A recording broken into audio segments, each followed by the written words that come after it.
நம்ம இப்போ பார்க்க இருக்கிறது வந்து ஹிஸ்ட்ரியில் லெசன் நம்பர் 1 பேஜ் நம்பர் 114 117 வரைக்கும் தான் பார்க்க இருக்கோம். சரியா? லெசன் நம்பர் 1 என்ன ஹெட்டிங்னா, வட இந்தியாவில் வேத கால பண்பாடும் தென் இந்தியாவில் பெருங்கற்கால பண்பாடும்.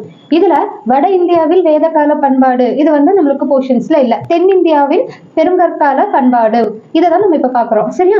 அதுல பேஜ் நம்பர் 114 17 வரைக்கும் இருக்கிறது. ஃபர்ஸ்ட் ஹெட்டிங் தமிழ்நாட்டின் பெருங்கற்காலம் இரும்பு காலம் அப்படின்னு சொல்றாங்க. இப்போ பெருங்கற்காலம் அப்படின்னா என்ன அர்த்தம்னா, இறந்தவர்களை புதைத்த இடங்களை கற்பலகைகளை கொண்டு மூடியதால் இக்காலம் பெருங்கற்காலம். சரியா? படிச்சுன்னே மீனிங் வந்து நம்மளுக்கு புரியும். ஓகேவா? அடுத்தது அப்ப பெருங்கற்காலம் அப்படின்னா இறந்தவங்களை கற்பலகைகளை கொண்டு, சரியா, கற்பலகைகளை கொண்டு மூடியதால அந்த காலத்தை பெருங்கற்காலம் அப்படின்னு சொல்றாங்க. அடுத்தது அகழாய்வு. இது வந்து அகழாய்வு எங்கெல்லாம் நடந்தது, அகழாய்வு நடந்த இடத்துல இருந்து என்னெல்லாம் எடுத்தாங்க அப்படிங்கிறது தான். பட் இதுல என்னன்னா, நீங்க ரிப்பீட்டடா, அதாவது ஒரு இடத்துல இருந்து எடுக்கப்பட்டது இன்னொரு இடத்துலயும் நம்மளுக்கு கிடைச்சிருக்கும். பட் நீங்க வந்து அது நல்லா நம்மளுக்கு பிவைக்யூல எப்படி கேட்பாங்கன்னா, ஒன்னில்ல இது மாவட்டம் இருக்கு இல்லையா, ஆதிச்சநல்லூர் அப்படின்னு கேட்டு எந்த மாவட்டம் அப்படின்னு கேட்டு ஆப்ஷன்ஸ் கொடுக்கலாம். இது வந்து ஒரு பிவைக்யூல வரும். அப்படி பிவைக்யூல கேட்கப்பட்டிருக்கு. சோ இந்த மாதிரி கொஸ்டின்ஸ் வரலாம். அப்படி இல்லைன்னா இந்த ஆதிச்சநல்லூர்ல என்னெல்லாம் ஃபைண்ட் அவுட் பண்ணாங்க, அதே மாதிரி கீழடியில என்னெல்லாம் கண்டெடுத்தாங்க அப்படிங்கிறது இருக்கு இல்லையா. சோ அதுல இருந்து ஏதாவது ஒண்ணு கேட்கலாம். ஓகேவா? ஃபர்ஸ்ட் ஆதிச்சநல்லூர் அப்படிங்கிறது தூத்துக்குடி மாவட்டத்தை சேர்ந்தது. முதுமக்கள் தாழிகள் மட்பாண்டங்கள், அதாவது அங்கே அந்த ஆதிச்சநல்லூர்ல இருந்து அகழாய்வு செஞ்சு எடுக்கப்பட்டது என்னெல்லாம் அப்படின்னா, முதுமக்கள் தாழிகள் மட்பாண்டங்கள். அந்த மட்பாண்டங்கள் வந்து கருப்பு மற்றும் சிவப்பு நிறத்துல இருந்த மட்பாண்டங்களா அகழாய்வுல கண்டுபிடிச்சிருக்காங்க. அடுத்தது இரும்பாலான, ஓகே, இரும்பாலான குத்துவால், கத்தி, ஈட்டி, அம்பு. சோ இது எல்லாமே வந்து இரும்பாலானதை இரும்பால செய்யப்பட்டதா இருந்திருக்கு. அடுத்தது கல்மணி, தங்கம், ஆபரணங்கள்.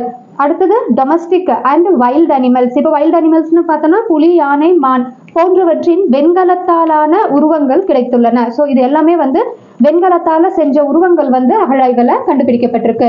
அடுத்தது மட்பாண்டங்கள் செய்தல், கல் மற்றும் மரங்களை பயன்படுத்தி பொருட்கள் செய்தல் போன்ற திறன்களை மக்கள் பெற்றிருந்தனர். ஸோ அந்த அகழாய்வு மூலியமா கிடைச்ச பொருட்களை வைத்து அங்கிருந்த அந்த காலத்து மக்கள் வந்து இதெல்லாம் செய்யக்கூடிய திறமைகள் வந்து அந்த மக்கள்கிட்ட இருந்திருக்கு அப்படிங்கிறதும் கண்டுபிடிக்கிறாங்க. அடுத்தது கீழடி. கீழடி வந்து சிவகங்கை மாவட்டத்தை சேர்ந்தது. இந்திய தொல்பொருள் ஆய்வுத்துறை கண்டுபிடிச்சு சொல்றாங்க என்னெல்லாம் அப்படிங்கிறத பார்க்கலாம். ஃபர்ஸ்ட் வந்து கீழடி அப்படிங்கிறது வந்து ஒரு கிராமம். சரியா? அந்த கிராமமுடைய தாலுகா எது அப்படின்னா திருப்புவனம். அடுத்தது சங்க காலத்தை சேர்ந்த பழமையான நகரம் எது, கீழடி அப்படிங்கிறத எப்படி கண்டுபிடிச்சு சொல்றாங்க அப்படின்னா ஆய்வு செஞ்சு, ஓகேவா, ஆய்வு நடத்தினதுலதான் அவங்களுக்கு தெரிய வருது. கீழடி அப்படிங்கிறது சங்ககாலம், ஓகே, சங்க காலத்தை சேர்ந்த பழமையான நகரம் அப்படிங்கிறது தெரிய வருது. அடுத்தது ஆய்வுல செங்கற்களால் கட்டப்பட்ட கட்டடங்கள் மற்றும் வடிகால். அந்த காலத்திலேயே அப்பவே வந்து கீழடியில செங்கற்களால் கட்டப்பட்ட கட்டடங்களும் பில்டிங்ஸும் வடிகாலும் அமைக்கப்பட்டிருந்ததை ஃபைண்ட் அவுட் பண்ணியிருக்காங்க. அடுத்தது தமிழ் பிராமி அப்படின்னு ஒரு எழுத்துக்கள் சொல்றாங்க. அந்த எழுத்துக்களால் பொறிக்கப்பட்ட மண்பாண்டங்கள் வந்து தமிழ் மற்றும் பிராமி எழுத்துக்களால் பொறிக்கப்பட்ட மண்பாண்டங்களும் கண்டுபிடிக்கப்பட்டிருக்குங்க. அடுத்தது தந்தத்தால் செய்யப்பட்ட பகடை, இதையும் கண்டுபிடிக்கிறாங்க. ஸோ இதெல்லாம் கண்டுபிடிச்சது எங்க, இதுல இப்ப சப்போஸ் தந்தத்தால் செய்யப்பட்ட பகடை எதுல இருந்து கண்டுபிடிச்சு எங்க அப்படின்னு கேட்கும்போது இங்க வந்து கீழடி அப்படிங்கிறது சொல்லணும். ஸோ அங்கிருந்து கண்டுபிடிச்சது தான் நம்ம இப்ப பார்த்துட்டு இருக்கோம். இரும்பாலான பொருட்கள் என்ன எல்லாம் அப்படின்னா இரும்பாலான பொருட்கள், கண்ணாடியாலான மணிகள், சங்கு வளையல்கள், தங்கம், முத்து, செம்மணிகள், இது எல்லாமே வந்து கீழடி ஆய்வுல கண்டுபிடிச்சிருக்காங்க. அதனால இதெல்லாமே ஓகே. அதுக்கப்புறம் 2017 வருஷத்துல என்ன பண்றாங்கன்னா, இந்திய தொல்லியல் துறை இருக்காங்க இல்லையா, அவங்க வந்து இங்கிருந்து கண்டுபிடிக்கப்பட்ட, அதாவது கீழடியிலிருந்து கண்டுபிடிக்கப்பட்ட இரு மாதிரிகளை கதிரியக்க கார்பன் வயது கணிப்பு அப்படிங்கிற ஒரு கணிப்பு, வயது கணிப்பு கண்டுபிடிக்கக்கூடிய ஒரு இடம். ஸோ அதுல இருந்து கணிச்சு கண்டுபிடிக்கிறதுக்காக அமெரிக்கால இருக்கக்கூடிய புளோரிடா அப்படிங்கிற ஒரு இடம், ஓகேவா, அந்த இடத்துல பீட்டா அனாலிட்டிக் அப்படிங்கிற ஒரு நிறுவனம் இருக்கு. அந்த நிறுவனத்திற்கு இரு மாதிரிகளை கீழடியிலிருந்து எடுத்து அனுப்புறாங்க.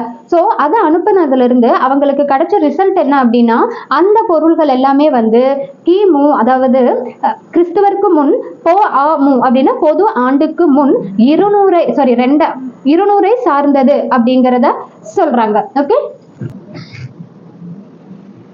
அடுத்தது அதனாலதான் நம்ம முதல்லயே பார்த்திருப்போம் என்னன்னு, கீழடி அப்படிங்கிறது சங்க காலத்தை சேர்ந்த பழமையான நகரம். சோ இங்க என்ன சொல்றாங்க, ரிசல்ட்ல கண்டுபிடிச்சு 200 சார்ந்தது இந்த கீழடியில கிடைச்ச பொருள்கள் அப்படிங்கறத ஃபைண்ட் அவுட் பண்ணி சொல்றாங்க. எங்க, அமெரிக்கால இருக்கக்கூடிய புளோரிடாங்கிற இடத்துல பீட்டா அனாலிட்டிக் அப்படின்ற ஒரு நிறுவனத்துக்கு அனுப்பி அந்த நிறுவனம் தான் அதை ஃபைண்ட் அவுட் பண்ணி சொல்றாங்க. அடுத்தது பார்த்தா ரோம் நாட்டை சேர்ந்த பழங்கால பொருட்கள் கிடைத்தது. எங்க, கீழடி ஆய்வு செஞ்சதுல ரோம் நாட்டை சேர்ந்த பழங்கால பொருள்களும் வந்து அவங்களுக்கு கிடைக்குது. அதை வச்சு என்ன தெரிய வருது அப்படின்னா, நம்ம இந்தியா அப்புறம் ரோம் இவங்க வந்து 2 பேரும் சேர்ந்து வணிகம் செஞ்சிருக்காங்க அப்படிங்கிறது தெரிய வருது. வணிக தொடர்புக்கு மேலும் சில சான்றுகள் தான் இங்க கிடைச்ச இந்த பொருட்கள். அடுத்தது, தீபகற்ப இந்தியாவிலிருந்து ரோம் ஏற்றுமதி செய்தது. இவற்றின் மீது இதுக்கு வந்து, அதாவது தீபகற்ப இந்தியாவிலிருந்து ரோம் வந்து பிசினஸ் செஞ்சாங்கன்னு சொல்றோம்ல, அப்போ வந்து ஏற்றுமதி செஞ்சிருக்கு. இதுக்கு ஆதாரம் வேணும் இல்லையா, அது எங்க இருக்கு அப்படின்னா, அலெக்சாண்ட்ரியன் துறைமுகம் அப்படிங்கிற ஒரு துறைமுகத்துல, அலெக்சாண்ட்ரியா அப்படின்ற ஒரு துறைமுகத்துல அந்த ஏற்றுமதி பண்ணாங்க இல்லையா, அதுக்குண்டான வரி வந்து விதிக்கப்பட்டிருந்துச்சு அப்படிங்கிறது எதுல சொல்லப்பட்டிருக்குன்னா பெரிபிலஸில், ஓகே, பெரிபிலஸில் குறிப்பிடப்பட்டுள்ளது. அடுத்தது பொருந்தல், இது எங்க இருக்குன்னா திண்டுக்கல் மாவட்டம். ஓகே, பொருந்தல் அப்படிங்கிறது திண்டுக்கல் மாவட்டத்தை சேர்ந்தது. இங்க கிடைச்ச பொருட்கள் என்னெல்லாம் அப்படின்னா, புதைகுழி பொருட்கள், கண்ணாடி மணிகள். அந்த கண்ணாடி மணிகள் வந்து என்னெல்லாம் நிறத்துலனா ஒயிட், ரெட், எல்லோ, ப்ளூ, அப்புறம் கிரீன் கலர்ல இருக்கக்கூடிய கண்ணாடி மணிகள், இரும்பு வாள்கள், அரிசிகள் இருக்கு இல்லையா, அது நிரப்பப்பட்ட பானைகள், அப்புறம் சங்கு. அதுக்கு அடுத்ததான்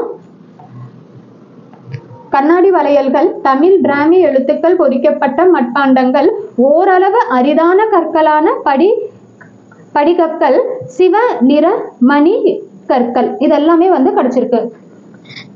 அடுத்தது நெல் விளைவதற்கு சான்றுகள். இதே மாதிரி வந்து இங்க பொருந்தல், அதாவது திண்டுக்கல் மாவட்டம் இருக்கு இல்லையா, இங்க வந்து நெல் வந்து விளைஞ்சிருக்கு அப்படின்னு சொல்றாங்க. அதுக்கு வந்து சான்றுகள் என்ன அப்படின்னா, நெல் அறுக்கிறதுக்கு உபயோகப்படுத்தக்கூடிய இரும்பாலான அரிவாள், ஈட்டி, கொழுமுனைகள், இதெல்லாம் தான் அதுக்குண்டான சான்றுகளா அகழாய்வுல கிடைச்சது. ஆனா அதே வந்து நம்ம கீழடியில சான்றுகளுக்கு வந்து இந்த ரோம் நாட்டுல செஞ்ச பிசினஸ்க்கு இவங்க வரி விதிக்கப்பட்டிருக்காங்க இல்லையா, இதுதான். அடுத்தது மையம்பள்ளி வேலூர் மாவட்டத்தை சேர்ந்தது. இரும்பினால் செய்யப்பட்ட தொல்பொருள், பெருங்கற்காலத்து கருப்பு மற்றும் சிவப்பு மட்பாண்டங்கள், இரும்பு உருக்கப்பட்டதற்கான சான்று என்ன அப்படின்னா, ரேடியோ கார்பன் மூலம் காலத்தை வந்து கணிக்கிறாங்க. அப்போ கணிக்கும் போது கிமு 1000 சார்ந்தது அப்படிங்கிறத கண்டுபிடிக்கிறாங்க. ஓகேவா, இது வந்து மையப்பள்ளி வேலூர் மாவட்டத்தை சார்ந்தது. அடுத்தது அவ்வளவுதான், மையப்பள்ளியில வந்து இவ்வளவுதான் இருக்கு, 1000 சார்ந்தது. இது நல்லா தெரிஞ்சுக்கோங்க. கீழடியில தான் நம்ம என்ன பார்த்தோம், 200 சார்ந்தது அப்படிங்கிறத படிச்சோம். ஓகேவா, அடுத்தது கொடுமணல், அது வந்து ஈரோடு மாவட்டத்துல இருக்கு.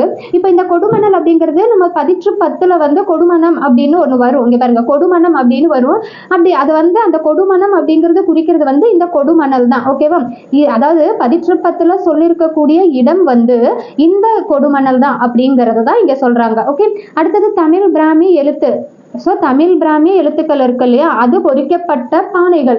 ஓகேவா, நம்ம இன்னி வரைக்கும் பார்த்த மாவட்ட ஊர்கள்ல கிராம எல்லாத்துலயுமே வந்து இந்த தமிழ் பிராமி பொறிக்கப்பட்ட எழுத்துக்கள் அப்படின்னு மோஸ்ட்லி எல்லாத்துலயுமே வருது. ஆனா மையம்பள்ளியில வந்து வரல. ஓகேவா, ஸோ இது வந்து எவ்வளவு கண்டுபிடிக்கிறாங்க அப்படின்னா, 300க்கும் மேற்பட்ட பானைகள், அதாவது தமிழ் பிராமி பொறிக்கப்பட்ட பானைகளை வந்து கொடுமணல்ல இருந்து கண்டுபிடிச்சு எடுக்கிறாங்க. எவ்வளவு, 300க்கும் மேற்பட்ட பானைகள்.